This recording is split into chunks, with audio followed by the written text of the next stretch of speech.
خدا کا شکر ہے کہ ہم اور آپ فلسطین میں نہیں ہیں. اگر ہم اور آپ فلسطین میں ہوتے تو مسجد اقصی کو سونے کی پلیٹ میں رکھ کر یہودیوں کو پیش کر چکے ہوتے. ہم ضمیر فروش ہیں. ہم صرف انفرادی کیریئر کے کتے اور غلام ہیں. ہم نے اپنا اجتماعی اور قومی مقصد بالکل عرصے سے بلا رکھا ہے. آخری بات کہتا ہوں، اگر اس کے بعد آپ کی آج کی رات کی نیند حرام نہ ہو تو مجھے نہیں معلوم آپ کے اندر ایمان کا ذرہ باقی ہے کہ نہیں. صحیح حدیثوں سے معلوم ہوتا ہے کہ آخری زمانے میں پھر انصاف قائم ہوگا.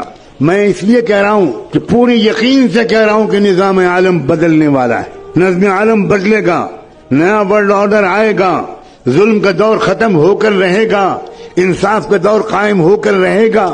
مگر یہ سن کر آپ سوچیں گے واہ واہ واہ واہ واہ واہ واہ، یہ آخری بات تو حضرت نے کہی بس یہ یاد رکھنے کی ہے، باقی تو اور لوگ یاد رکھیں گے. جب انصاف کا نظام قائم ہوگا تو ہمیں کیا فکر کرنے کی ضرورت ہے. اب سنیے آگے، امام مہدی کے جس جماعت کے ذریعے سے دنیا بھر میں ایک نیا ورلڈ آرڈر آئے گا، امام مہدی کے ساتھ صرف 12,000 مسلمانوں. سن رہے ہیں آپ؟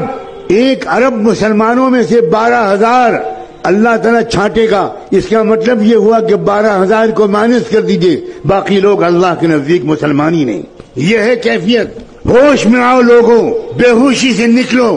اپنی بیویوں کو سمجھاؤ کہ بہت ہو گیا میک اپ، بہت ہو گیا مسخرہ پن. کچھ لمحے کے لیے سیریس گفتگو بھی کرو اپنی فیملی سے.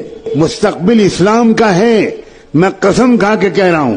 مستقبل یہودیت کا نہیں ہے، مستقبل صہیونیت کا نہیں ہے، مستقبل برہمنیت کا نہیں ہے، مستقبل اسلام کا ہے.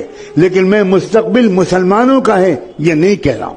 بہت فرق ہے دونوں باتوں میں. مسلمانوں کا مستقبل اور اسلام کا مستقبل.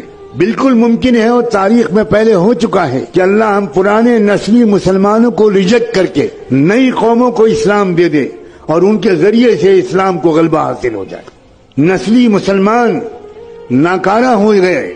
اللہ نے قرآن میں صاف کہا ہے وَإِن تَتَوَلَّوْا يَسْتَبْدِلْ قَوْمًا غَيْرَكُمْ ثُمَّ لَا يَكُونُوا أَمْثَالَكُمْ. اگر تم ناقدری کرو گے اسلام کی تو اللہ تمہیں بدل دے گا، تمہیں ریجیکٹ کر دے گا اور ایک نئی قوم لے آئے گا اور وہ تمہاری طرح نکمی نہیں ہوگی. اور ہم دیکھ رہے ہیں ایک طرف مسلمانوں کے مرتد ہونے کا سلسلہ چل رہا ہے. آپ کی لڑکیاں مرتد ہو رہی ہیں. آپ نے جن لڑکیوں کو کالجوں میں بھیجا، ان کو موبائل دیا، ان کی تربیت نہیں کی، ان کے ساتھ نہیں بیٹھے، ان کو اسلام نہیں سمجھایا، ان کو قرآن نہیں سمجھایا، وہ لڑکیاں کیا کر رہی ہیں مجھے بتانے کی کوئی ضرورت نہیں.